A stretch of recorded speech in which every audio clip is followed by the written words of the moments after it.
ជំរាបសួរពុកម៉ែបងប្អូនទាំងអស់គ្នាថ្ងៃនេះខ្ញុំលើកយកមុខម្ហូបមួយមកធ្វើការបង្ហាញគឺការធ្វើសាឡាត់មុខម្ហូបនេះគឺជាប្រភេទអាហារសុខភាពមួយក្នុងចំណោមអាហារសុខភាពជាច្រើនដែលល្អសម្រាប់សុខភាពហើយបន្លែដែលខ្ញុំលើកយកមកធ្វើសាឡាត់នៅថ្ងៃនេះដំបូងគឺមានសាឡាត់ហ្នឹងហើយបើធ្វើសាឡាត់ហើយអត់សាឡាត់គេមិនហៅធ្វើសាឡាត់ទេទី2មានការ៉ុតទី3គឺមានទឹកសក់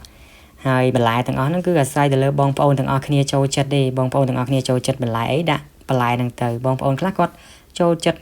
ប៉េងប៉ោះគាត់មានថែមប៉េងប៉ោះគាត់ចូលចិត្តពោតគាត់ស្ងោរពោតគាត់ប្រឡេះដាក់អីចឹងណាតែដោយសារតែខ្ញុំមានបន្លែតែ3មុខហ្នឹងនៅផ្ទះខ្ញុំក៏ដាក់តែ3មុខហ្នឹងហើយយើងធ្វើការលាងសម្អាតសាឡាត់របស់យើងទឹកសក់ការ៉ុតយើងត្រូវលាងសម្អាតឲ្យស្អាតព្រោះដើម្បីកុំឲ្យវាប៉ះពាល់ដល់សុខភាពវាអាចមានដីវាអាចមានថ្នាំគីមីដែលជាប់មកនៅលើបន្លែហ្នឹងហើយការ៉ុតនេះយើងត្រូវចិតសម្បកវាចេញឲ្យស្អាតហើយទឹកសក់វិញយើងមិនបាច់ចិតសម្បកវាទាំងអស់ទេយើងគ្រាន់តែមានណាប្រដាប់ឈូសនេះយើងគ្រាន់តែឈូសសម្បកវាចេញខ្លះទៅជាការស្រេចហើយយើងមិនបាច់ចិតសម្បកវាអស់ទេ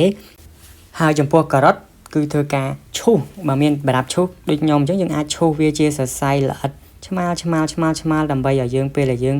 ដាក់ទឹកសាឡាត់ចូលទៅវាចូលជាតិល្អជាងយើងយកកាបិត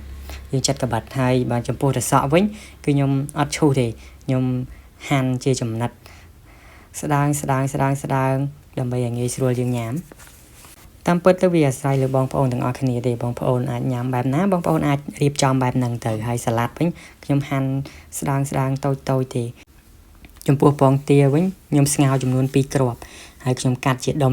ទៅក្នុងមួយគ្រាប់ខ្ញុំកាត់ចំនួន5ដុំ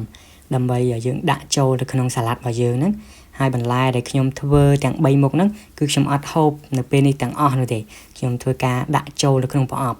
មិនថាការ៉ុតមិនថាទឹកសក់គឺយើងដាក់ចូលទៅក្នុងប្រអប់បន្ទាប់មកយើងដាក់ចូលទៅទូទឹកកកហើយទូទឹកកកមិនដាក់នៅកន្លែងកកកន្លែងសាច់ទេយើងដាក់ចូលទៅកន្លែងបន្លែឬក៏ផ្លែឈើហ្នឹងនៅពេលដែលយើងចង់ញ៉ាំយើងយកមកលាយញ៉ាំទៅព្រោះវាមានភាពងាយស្រួលពេលព្រឹកឬក៏ពេល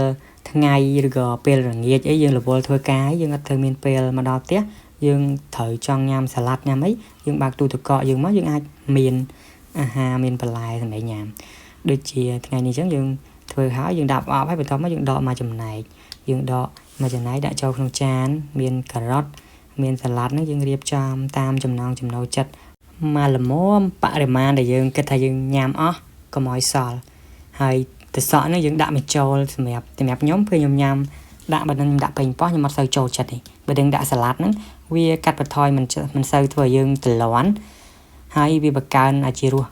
សាឡាត់យើងហ្នឹងឲ្យវាមានជាតិទឹកបើយើងដាក់ប៉េងប៉ោះក៏